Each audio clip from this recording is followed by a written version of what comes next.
L'ambassade de France à Brazzaville, des locaux qui ont exceptionnellement fait office ce dimanche au bureau de vote à l'occasion du premier tour de la présidence française.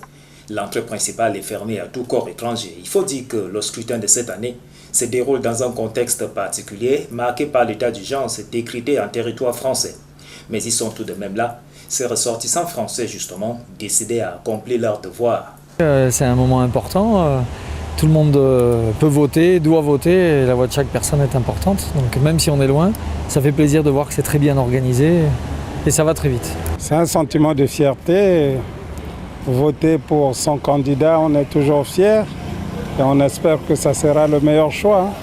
C'est celui qui va gagner, j'espère. J'ai le sentiment d'avoir rempli mon devoir de citoyen, puisque l'élection présidentielle, c'est quand même un acte important. On a la chance de pouvoir choisir son président.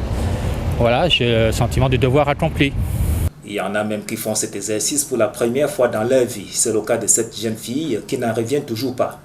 Oui, c'est la première fois, parce que je viens juste d'avoir 18 ans en février. Du coup, c'est la première fois que je vote et c'était bien, c'était cool. J'étais un peu stressée parce que du coup, je savais pas comment faire. Mais ça va, c'est pas compliqué, donc voilà. Et puis j'avais hâte. Mais certains ne cachent même pas leur préférence. Ouais, moi j'ai voté Dupont-Aignan. Voilà.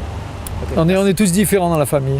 J'ai voté pour Macron, parce que je pense que c'est l'avenir. D'autres, par contre, gardent le suspense. Bon, c'est encore un secret.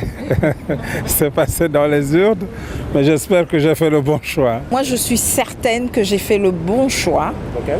Et c'est mon secret et on attend le jour J.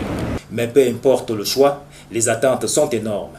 Le progrès toujours, la marche en avant, l'avenir, surtout l'avenir des jeunes.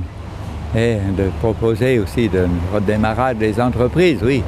L'agriculture en particulier, je suis d'origine un peu de la montagne, l'agriculture, donc surtout le progrès de l'agriculture dans les montagnes, c'est un gros problème. Même s'il est vrai que pour l'instant, on ne peut que spéculer sur les deux finalistes de ce soir, ce qui est sûr et certain, c'est que la communauté française basée ici à Brazzaville au Congo a bel et bien pris part à ces grands rendez-vous. Jean-Pierre Noir, Marcel Satou depuis Brazzaville pour Vision 4.